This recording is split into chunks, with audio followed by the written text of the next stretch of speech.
Bonjour Hervé Berville. Bonjour. Vous êtes député des Côtes-d'Armor, député de La République En Marche, et vous êtes porte-parole du groupe à l'Assemblée nationale. Parlons du service national, si vous voulez bien. Emmanuel Macron a relancé cette idée qu'il avait lancée lui-même pendant la campagne électorale il y a un an à peu près. Est-ce que vous avez compris exactement ce que veut le président ? Alors, c'est ce qu'il avait dit pendant la campagne électorale, c'était la volonté de faire en sorte qu'il y ait un service national universel. Alors c'est vrai que dans la mise en œuvre et dans l'architecture que ça va prendre, nous sommes toujours en train de discuter. À l'époque, il avait dit un mois.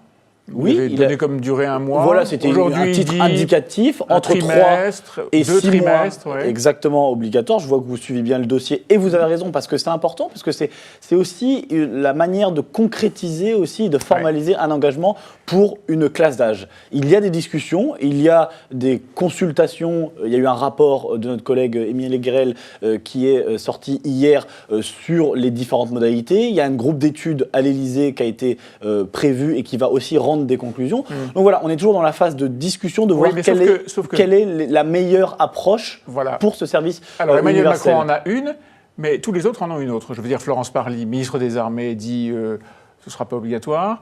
Le rapport que vous évoquez dit pas obligatoire, service civique. Le Conseil national d'orientation des politiques de la jeunesse dit c'est une mauvaise idée. Le président de la Commission de la Défense, votre collègue, député de La République En Marche, dit pas obligatoire. Et d'ailleurs, si c'était obligatoire, on pourrait peut-être être traduit devant la Cour européenne des droits de l'homme. Oui, alors ne mettons pas la charrue avant les bœufs, comme on dit chez moi dans les Côtes-d'Armor. Est-ce que vous comprenez Oui, il y a deux choses qui sont, à mon avis, importantes de retenir. C'est que, ça va se faire. Sur les modalités, sur la forme, on est encore en train de discuter, et c'est bien normal puisque c'est complexe, c'est pas quelque chose de très simple. Et la deuxième chose, c'est Benjamin Griveaux a eu l'occasion de leur dire, ça sera obligatoire, tout le monde devra le faire. Et donc là, on est dans la phase où on est en train d'encore essayer d'ajuster le dispositif global, et ça va arriver. Donc avant de parler des possibles recours devant telle ou telle cour, mais Hervé Berville, est-ce que c'est pas typiquement une mesure qui avait été sortie de son chapeau par le candidat Macron à l'époque ? D'ailleurs, Jean-Yves Le Drian, ministre de la Défense à l'époque, avait dit que c'était une mauvaise idée. Est-ce que c'est pas typiquement une mesure sortie comme ça de son chapeau pendant la campagne et dont on s'aperçoit progressivement qu'elle va être à peu près inapplicable ? Non, elle ne sera pas inapplicable. Est-ce que c'est facile ? Non, bien évidemment. C'est pour ça qu'il faut tout un travail de concertation, de consultation. Mais comme on dit, vous savez, à vaincre sans péril, on triomphe sans gloire. Donc il faut absolument que cette mesure, qui a un engagement fort de la campagne, qui a un signal envoyé et qui a la possibilité de formaliser, de concrétiser un engagement pour les jeunes, parce que les jeunes, et cela, il ne faut pas non plus se tromper de combat aussi, les jeunes s'engagent, ont envie de s'engager, mais c'est bien...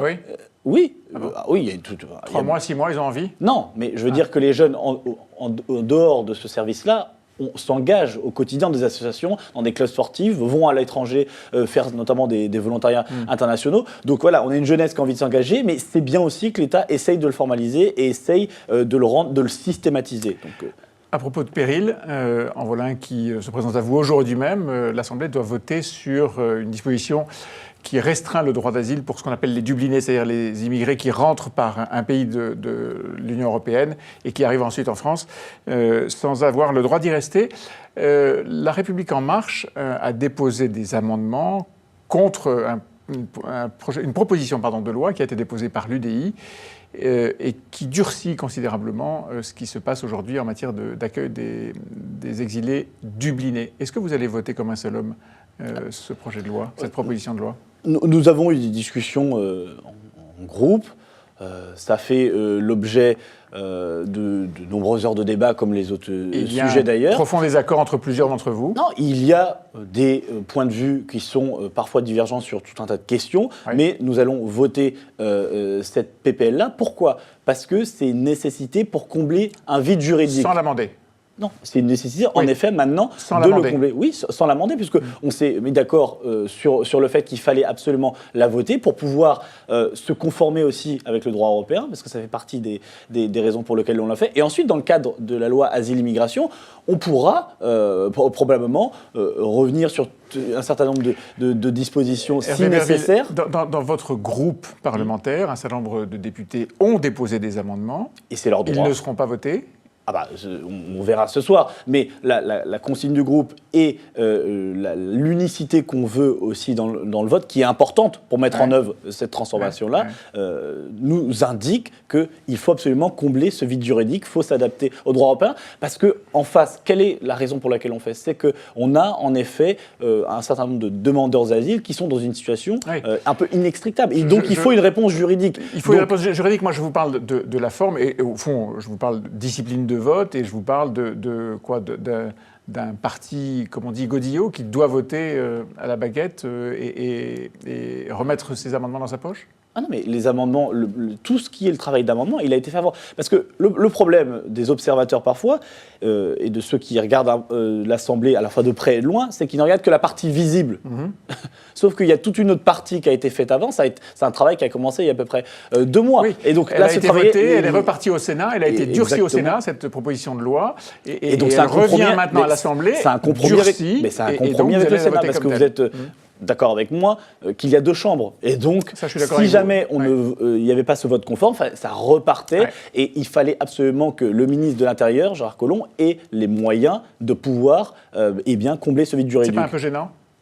Ça fait sur le plan de l'expression d'une forme de diversité politique à l'intérieur du groupe. Est-ce que ça ne fait pas un peu faisant un raisonnement par l'absurde, vous seriez le premier à me dire que si jamais il n'y avait pas un compromis, un accord avec le Sénat, vous me diriez, écoutez, La République En Marche s'assoit sur le Sénat. Donc là, il y a un compromis, il y a un accord avec le Sénat, on va voter parce que c'est un engagement qu'on a pris. Après, il y aura une loi asile-immigration qui va arriver, comme vous le savez très bien, et là, ce sera l'occasion aussi de revoir l'architecture. De revenir sur ce vote. Non, ce sera l'occasion de revoir l'architecture globale du texte. Donc, mais il ne faut pas penser les choses soit en termes de godillot ou en termes de fronde. Entre les godillots et la fronde, il y a un chemin qu'on a tracé depuis le début, qui est la co-construction, la concertation, et de faire en sorte qu'on soit responsable. Donc responsable, c'est quand il y a un vide juridique, on le comble et ensuite on revient. Est-ce que Gérald Darmanin peut tenir ? Il est l'objet d'une 2e plainte, cette fois pour abus de faiblesse. Est-ce qu'il peut tenir ? Alors, le Premier ministre l'a rappelé hier, il a la confiance du gouvernement. Après, moi, j'ai une ligne de conduite qui est très claire sur ces affaires judiciaires. Je ne les commente pas parce que je pense, et c'est une hygiène de débat public démocratique qu'on devrait tous savoir, c'est qu'on doit laisser ce type d'enquête à la justice, bien évidemment, et le monopole du traitement à la justice. Parce qu'on confond tout et on en vient à commenter des choses qui n'ont pas à être commentées. Ma question ne porte pas sur l'affaire judiciaire, mais sur la capacité politique qu'a Gérald Darmanin, ministre de l'Action et des Comptes publics, à tenir. Est-ce qu'il peut tenir ? Est-ce qu'il est entravé dans son action ? Il n'était pas hier à l'Assemblée pour la séance hebdomadaire des questions. Est-ce que c'est une coïncidence ? Non. Monsieur Collomb n'était pas hier au QAG, comme on dit. Mais moi, je pense qu'il faut vraiment distinguer les deux. Le Premier ministre a fixé une ligne de conduite, le Premier ministre a fixé un cadre. Il y a une enquête, il y a la présomption d'innocence, il faut respecter la parole de plaignant. Et moi, je ne commande vraiment pas cette affaire. Et à mon avis, il faut vraiment que les différents observateurs et que les acteurs publics s'astreignent à cette règle-là, parce que sinon, on est dans la discussion, le commentaire permanent, et ça ne donne ni de la sérénité à l'action publique, ni de la sérénité à la justice. Donc il faut que Gérald Darmanin reste serein. Il faut que tout le monde reste serein. Merci Hervé Berville. Merci beaucoup.